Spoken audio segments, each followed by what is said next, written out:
adalah gembalaku, takkan kekurangan aku. Ia membaringkan aku di padang berumput hijau.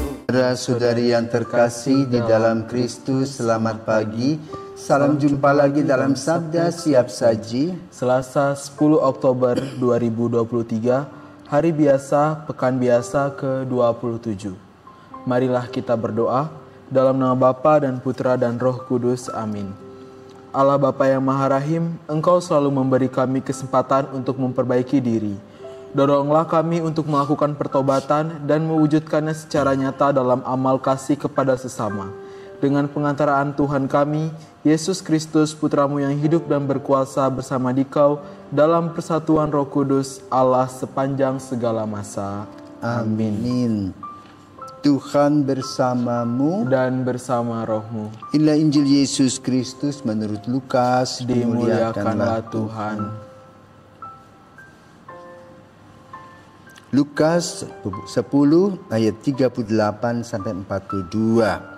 Dalam perjalanan ke Yerusalem, Yesus dan murid-muridnya tiba di sebuah kampung. Seorang wanita bernama Marta menerima dia di rumahnya.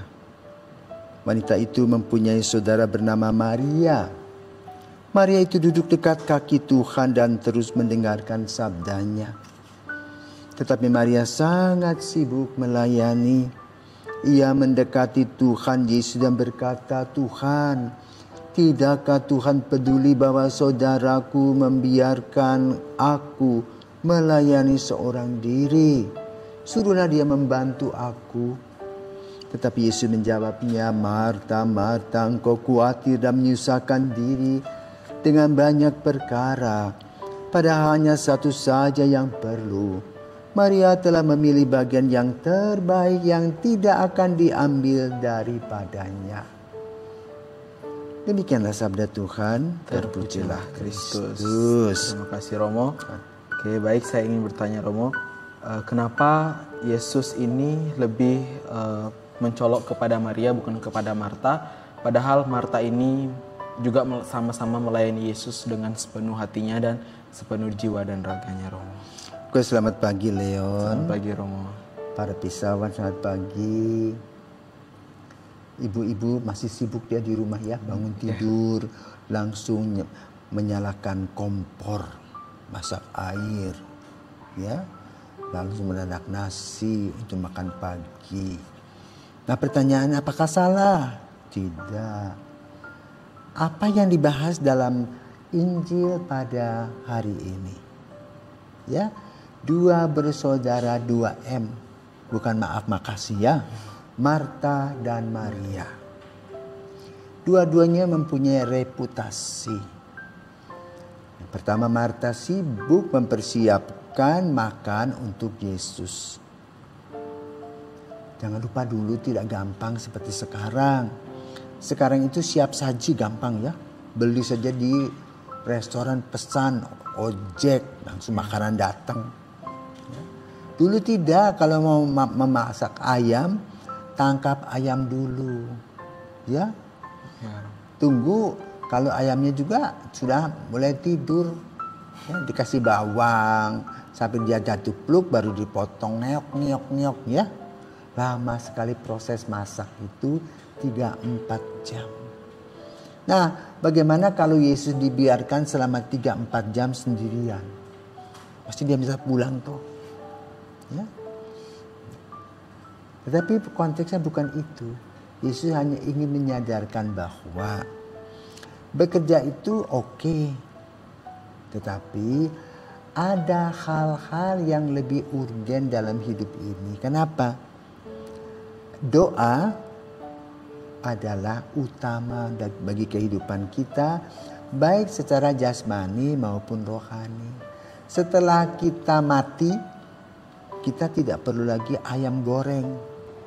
Nasi goreng tidak perlu, tetapi kita perlu doa-doa. Yang kedua, doa adalah relasi yang intim dengan Tuhan sendiri.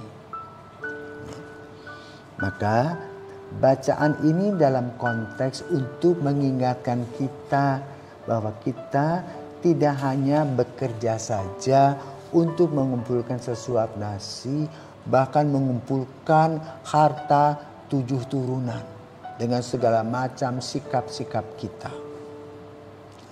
Tetapi juga harus senantiasa bersyukur kepada Tuhan dalam kehidupan kita sehari-hari, di mana kita menjalin relasi yang dekat dengan Tuhan dalam doa-doa kita, dalam iman kita.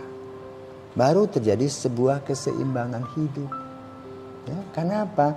Kalau kita kerja terus tanpa memasukkan Tuhan dalam hidup, hidup kita tidak ada arti. Nah, contoh saja ya, John Lennon itu berkata, nanti pengikut Yesus akan habis. The Beatles masih lebih hebat dari Yesus. Ya, itu kesombongannya. Apa terjadi? Besoknya ditembak. Habis dah dan selesailah John Lennon sampai sekarang. Tapi Yesus masih tetap hidup. Kenapa? Yesus itu mengambil saripati dari kehidupan kita, yaitu manusia yang diciptakan oleh Tuhan itu harus mempunyai relasi dengan Tuhan senantiasa. Tanpa Tuhan dia tidak bisa hidup. Kenapa? Roh yang kita miliki adalah sebagian kecil dari roh Tuhan sendiri yang diberikan kepada kita sebagai hadiah kehidupan.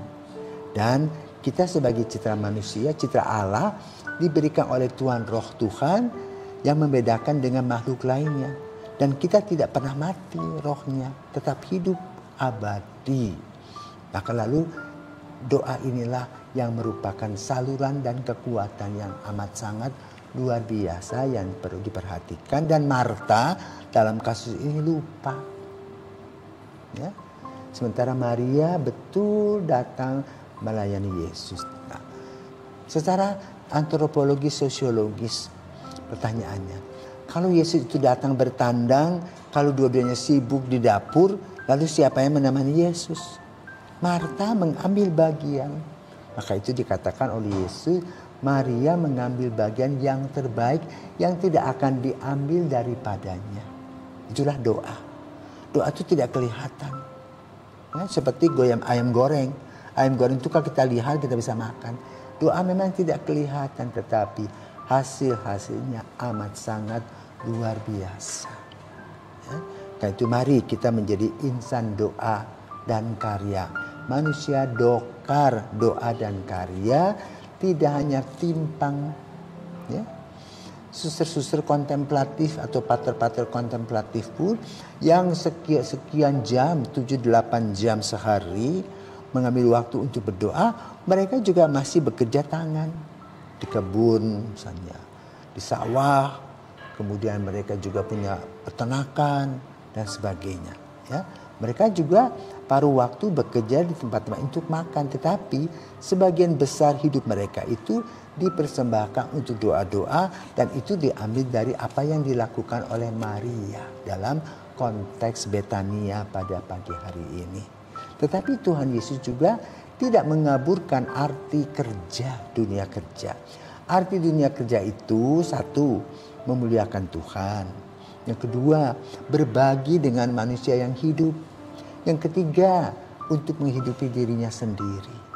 Tapi yang paling utama adalah memuliakan Tuhan. Artinya kita berpartisipasi dalam karya-karya kita untuk melestarikan alam ciptaan. Kiranya sekian, semoga kita senantiasa diberkati oleh Tuhan dalam doa dan karya. Salam dokar, selamat pagi.